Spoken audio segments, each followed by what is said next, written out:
السلام عليكم ورحمة الله وبركاته. ازيكم يا جماعة؟ عاملين ايه؟ النهاردة بقى صحينا من النوم لقينا الدنيا بدأت المطر يشتغل والهواء قايم وكده، فقلنا بقى الأكلة بتاعت الشتاء اللي هي العدس. هنعمل النهاردة عدس. أغلب البيوت المصرية ساعة ما بتشوف الشتاء بتعمل ايه؟ العدس. أنا حطيت عدس اهوت، الكمية طبعا أنت عايزاها، عايزة كيلو عايزة نص، أنا حاطة حوالي نص. وهنحط عليه بقى الايه؟ الثوم، طماطم. طبعا ايه، بتبقى على حسب الكمية اللي انت هتعمليها، وعلى حسب الافراد انت هتعملي لهم بقى. ونقطع عليها بقى بصلايه كده اهوت. طبعا ناخد العدس الاول، بنشوف لو في حاجه وحشه او كده بننقيه، وبعدين نغسله نحط عليه الميه ونحطه على النار على طول، ما تسيبوش بعد ما تغسليه علشان ما ايه ما يبص. بعدين تحط عليه بقى الخلطه اللي انت عايزاها ديت. انا ما بحطش عليه لا كوسه ولا اي حاجه، ده بس اللي انا ايه بحطه عليه. وهنسيبه بقى لحد ما يبدا انه يشرب ميته ديت ويستوي معانا وهوريهولكم تاني اهوت. كده العدس بتاعنا خلاص دخل في السوا اهو، شوفوا لو هو باين عندكم كده خلاص.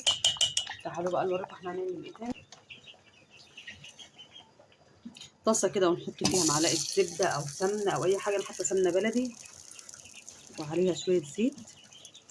تمام. ده والعدس لسه على النار. تمام. انا بعمل الطشه يا جماعه والعدس لسه على النار، مش بعد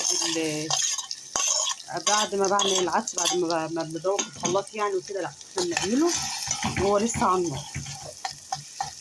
بعمل بقى فصين 3 توم كده وحته بصلايه صغيره. ما بنحبش الطشه اللي هي التوم على العدس،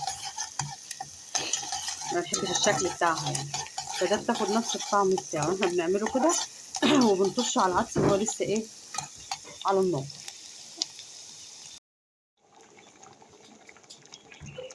هناخد بقى الطشه بتاعتنا اهوت هو لسه على النار، ونقوم رايحين ايه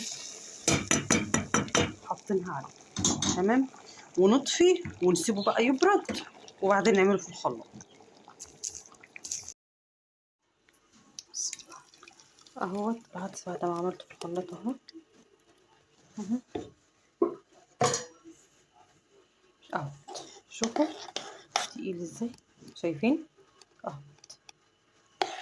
لو حابه بقى تحطي معاه شعريه تحمريها وتحطيها دلوقتي قبل ما تولعي عليه اهو. حطي بقى التوابل اللي انت عايزاها. انا هحط شويه ملح،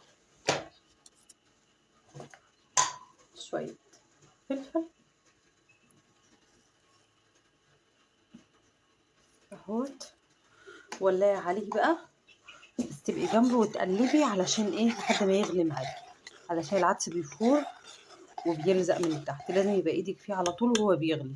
حطي بقى قرفه، انا هحط برده شويه قرفه، اي توابل انت بتحبيها حطيها. وهوريهولكوا بقى بعد ما يخلص واحنا رايحين نتغدى.